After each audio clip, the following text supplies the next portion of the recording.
Les groupes de pression pro-apartheid sont très forts. On est en train de faire des profits sur la vie des gens, même au moment qu'on commet un génocide. هل شعرتِ في وقت من الأوقات أنك تخاطرين بنفسك؟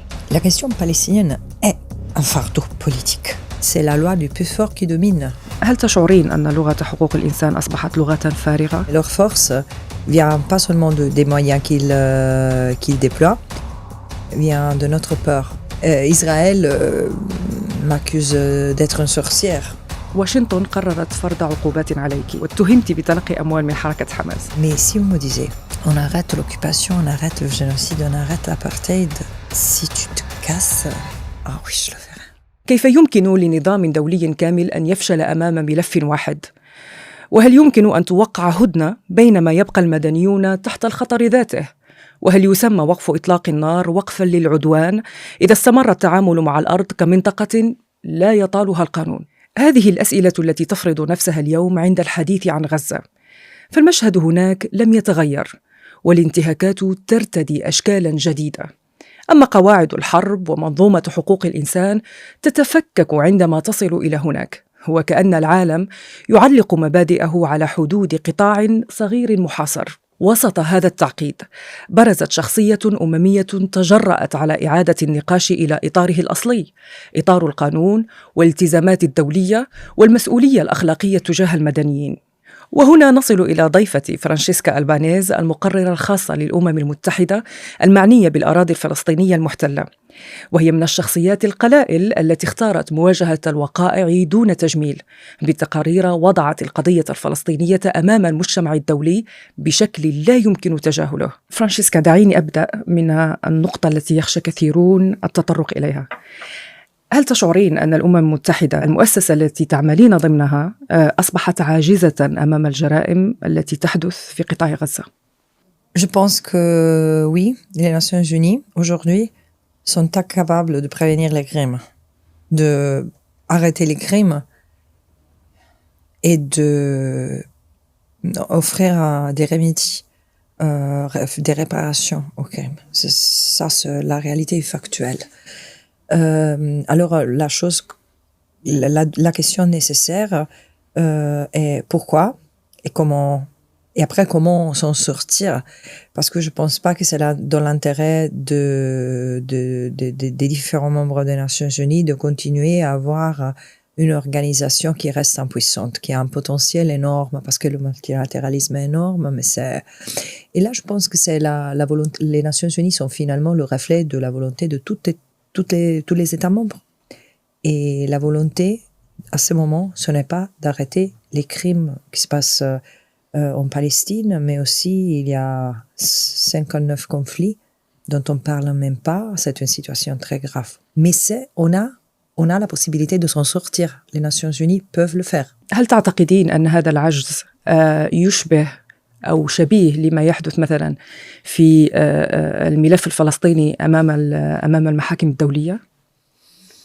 Je pense que c'est comme il y avait le même vent qui traverse les bâtiments et les procédures, soit des Nations Unies que de la Cour pénale internationale. La Cour de justice internationale fait partie des Nations Unies.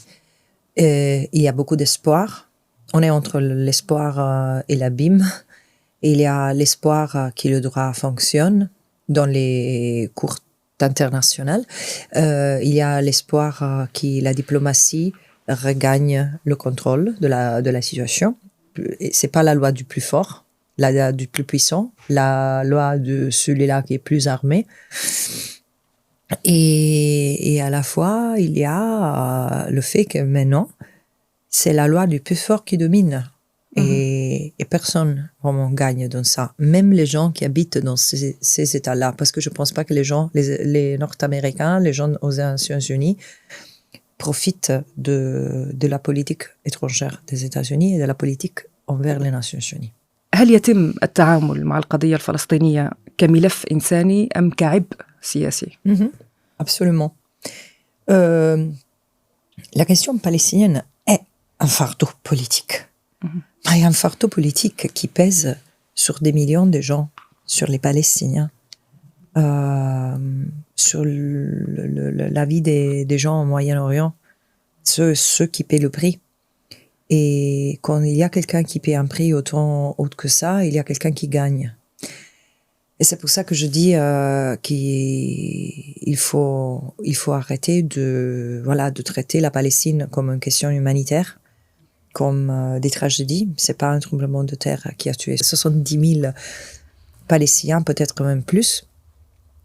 Et c'est pour ça qu'on doit ressortir de ce chaos à travers, en suivant les règles, en suivant ce que le droit dit, parce que dans le droit et dans les prononcements de la Cour internationale de justice, par exemple, il y a the exit, il y a la voie de sortie, et il faut la suivre. ما أبرز الانتهاكات التي ترصدينها بشكل مباشر وكيف تتوقعين تطور الأوضاع في الفترة المقبلة؟ C'est difficile de pointer à un seul crime, parce qu'en fait, c'est dans la totalité des crimes commis contre la totalité des Palestiniens, dans la totalité du territoire qui est sous contrôle de l'armée israélienne, de l'État d'Israël, et même ailleurs. Parce qu'en fait, je trouve que la politique anti-palestinienne déclenchée par Israël aujourd'hui est poursuivie aussi ailleurs. En Europe, où les gouvernements arrivent à prohiber des manifestations, des conférences, où on parle de Palestine, où on demande de la justice pour la Palestine, et il y a des vraies persécutions contre disons, les activistes, les intellectuels et les journalistes qui essaient d'avancer la cause de la justice, dans un moment où c'est nécessaire. Et est-ce que je vois de l'espoir? Oui, bien sûr. Je vois de l'espoir quand je vois les gens qui s'organisent, les gens qui protestent, les travailleurs qui rentrent en grève, parce que ça, c'est un sacrifice. Toutefois qu'un travailleur va en grève, je ne sais pas comment c'est en France, mais en Italie, ils perdent de l'argent. Et ça, c'est la mesure où ils s'engagent pour les autres. Ça, c'est un geste d'humanité énorme. Et c'est la même chose quand je vois les étudiants qui protestent, qui font des encampements contre leurs universités. Ça, ce sont les anticorps d'un état de droit, quoi. هل تعتقدين أن مجموعات الضغط الداعمة لإسرائيل لها كل هذا التأثير في سياسة الدول الاتحاد الأوروبي؟ Oui, je pense que les groupes de pression pro-apartheid sont très forts. Sont très forts, très influents, mais leur force vient pas seulement des moyens qu'ils déploient, vient de notre peur, de notre lâcheté. Et c'est pour ça qu'on doit retrouver le courage de s'occuper des uns et des autres, de se protéger. Et moi, je trouve aujourd'hui qu'être en soutien de la justice et du respect du droit international en Palestine, c'est un acte pas seulement d'humanité, de citoyenneté. Il faut aussi reconnaître, et moi, chaque voyage, chaque fois que je vais dans un pays, je découvre des choses que je savais pas. Moi, je pense aussi qu'il y a un traumatisme. C'est pas seulement qu'ils sont, il n'y a pas seulement des mauvais sentiments. Moi, je rencontrais des étudiants très très jeunes, des adolescents qui se présentent comme sionistes. Il y a un traumatisme énorme. Il faut pas penser que tout le monde est méchant et tout le monde qui soutient ou aime Israël est méchant. On doit aussi se mettre dans les chaussures de l'autre et voir de quoi on parle, ça vient d'où ce traumatisme. Parce que ici, je pense qu'en France, il y a tellement de problèmes de mauvaise intégration dans le tissu social. C'est vrai chez les communautés arabes, maghrébines. Évidemment, c'est vrai aussi dans les communautés juives. Mais c'est vraiment triste quand on se sent pas protégés dans leur propre État. Et on doit rêver d'un État qui, maintenant, est en train de commettre des crimes gravissimes contre des innocents, vraiment.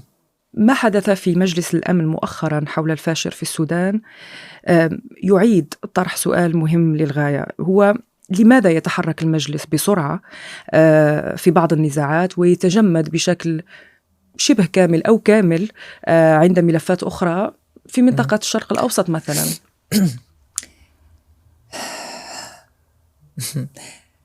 Moi, je veux commencer par une réflexion.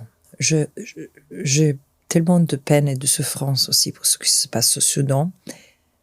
Et je trouve sinistre, en fait, la façon où on a tout d'un coup switché l'attention envers le Soudan quand il y a eu ce massacre à Al-Fasher, parce que c'est pas le premier massacre où les Soudanais perdent leur vie.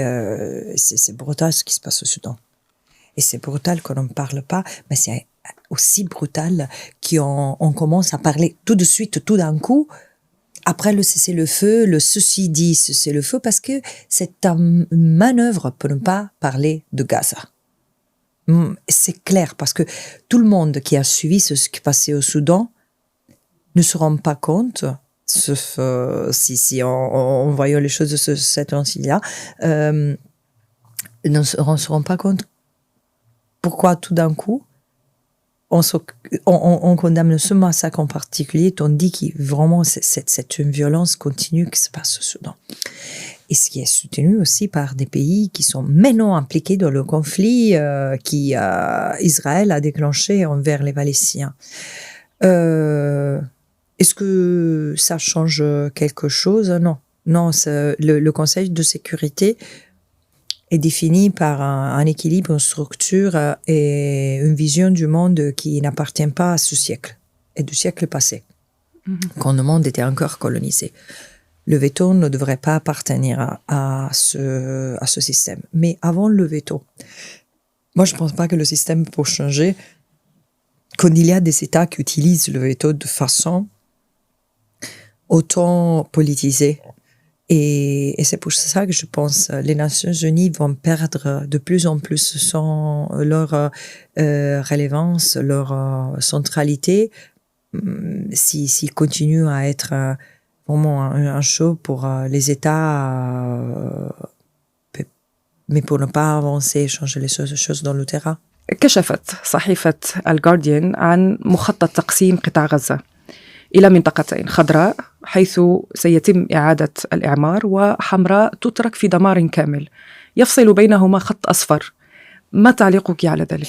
Moi, je pense que toute discussion sur la bande de Gaza qui est menée par d'autres que les Palestiniens est mauvaise.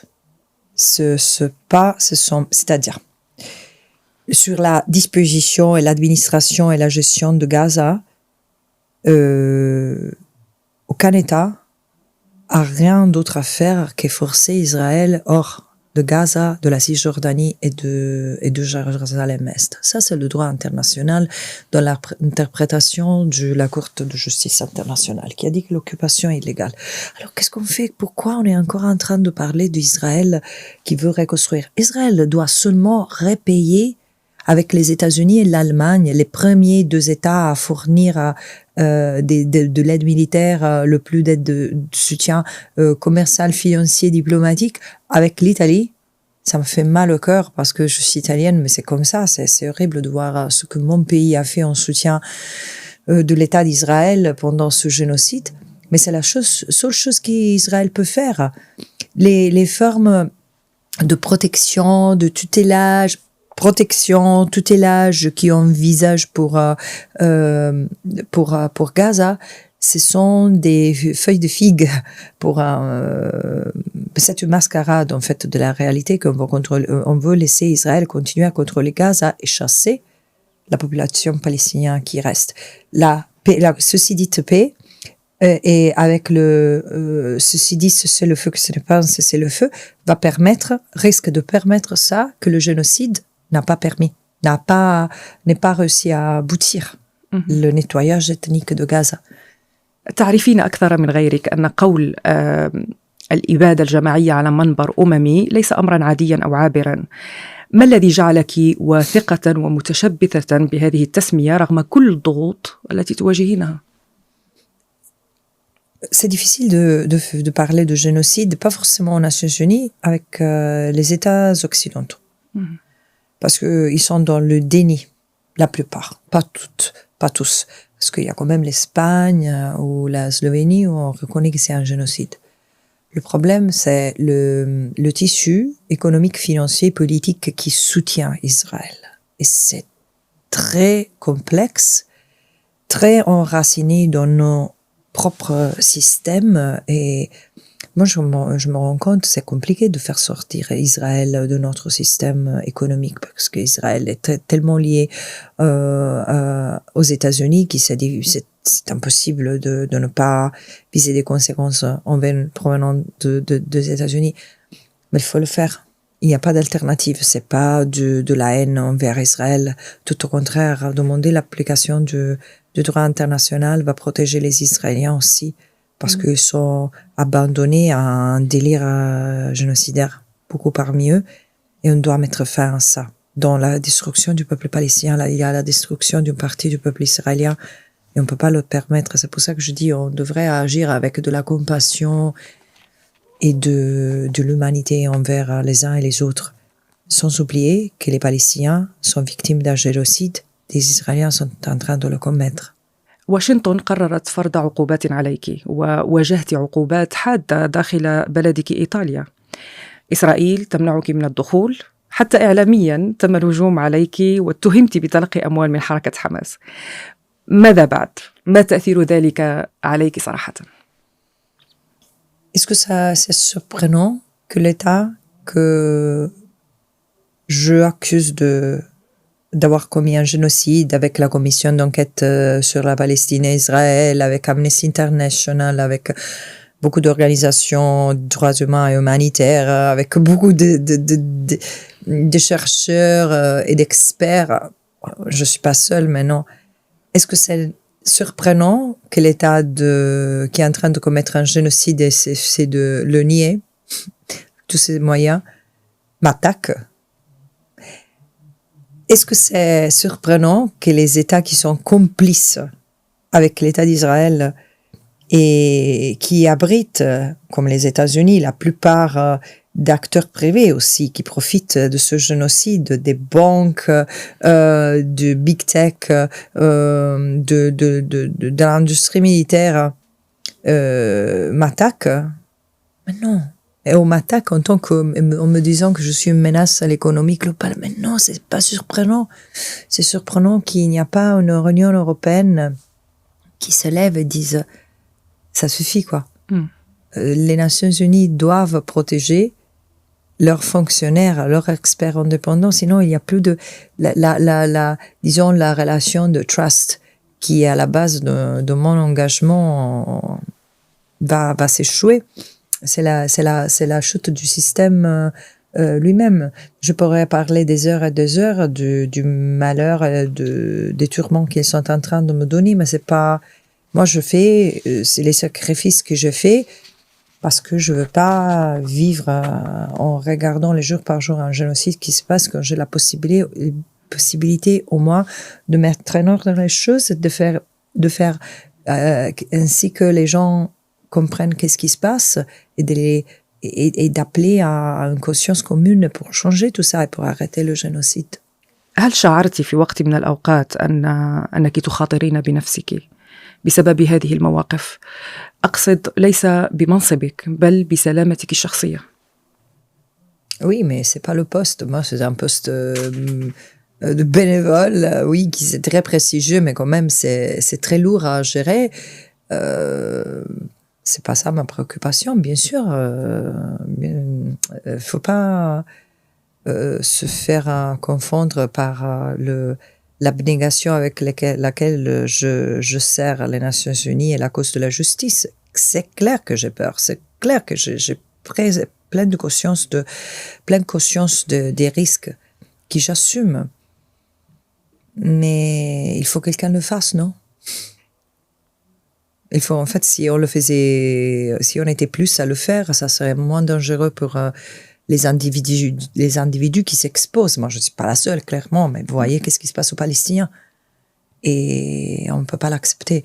Quelqu'un qui a été formé avec la conscience de ce qu'on a fait en tant qu'Européens pendant comment on a commis le génocide des Juifs dans notre sol, qu'est-ce qu'on a fait aux autres peuples colonisés. Non, on ne peut pas tolérer que ça se passe encore et encore et encore.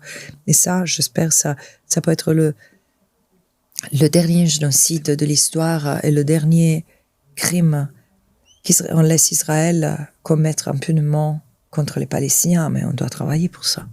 من موقعك كمقررة أممية ومحامية أيضاً، هل تشعرين أن لغة حقوق الإنسان أصبحت لغة فارغة؟ وكيف يمكن ربما إنقاذ هذا المفهوم من الانهيار أمام كل ما نشاهده في غزة؟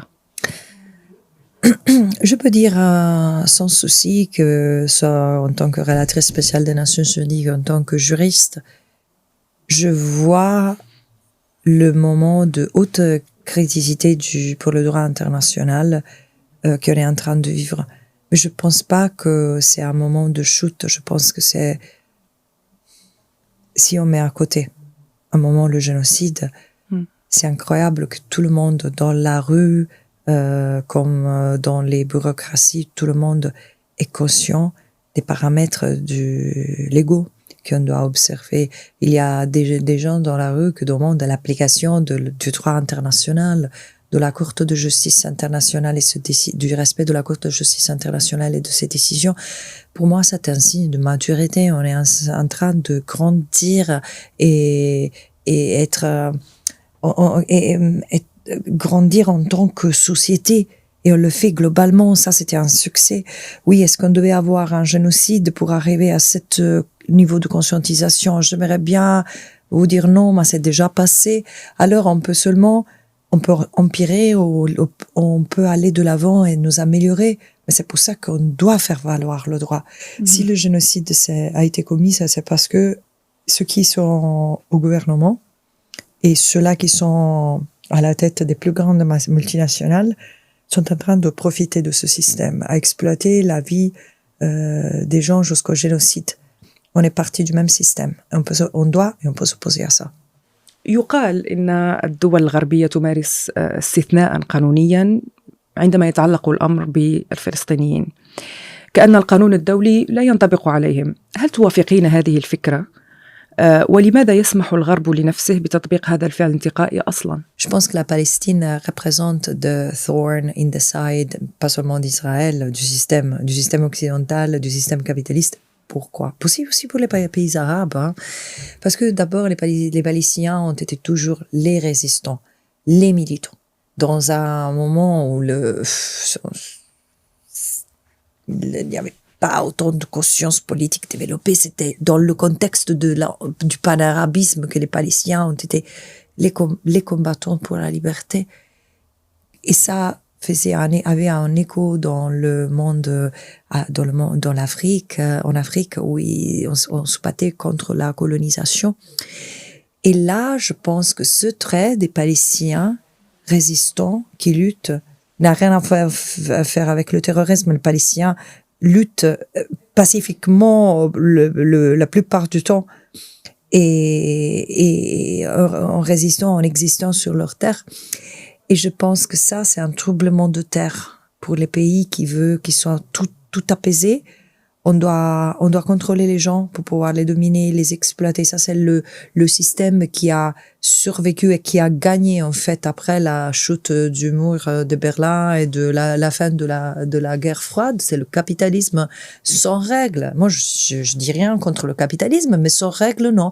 On doit pas poursuivre le profit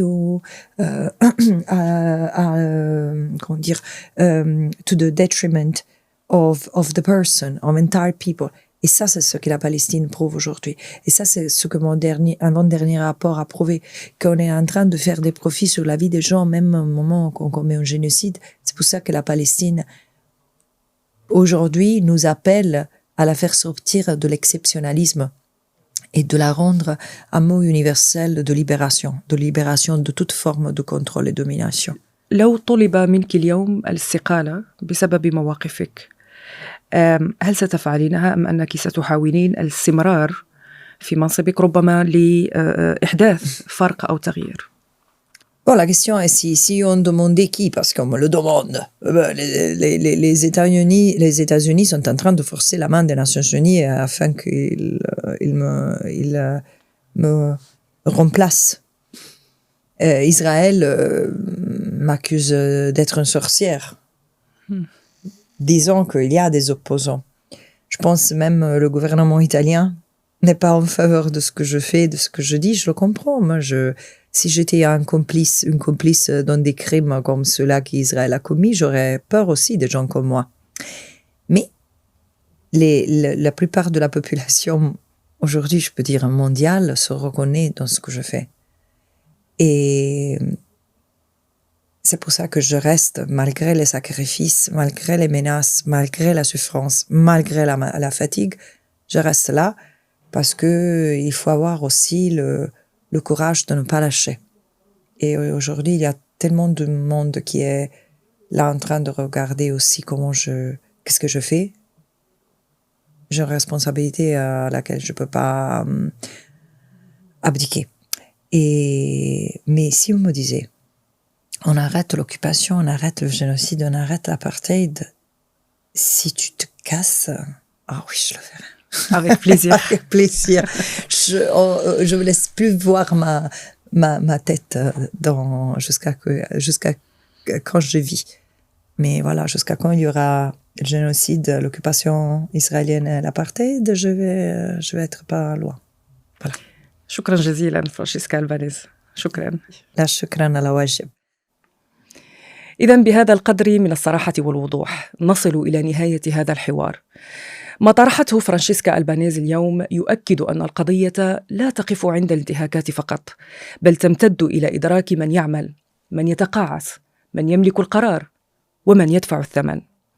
كل الشكر لضيفتي على حضورها، وشكرا لكم على حسن المتابعة. نلتقي قريباً.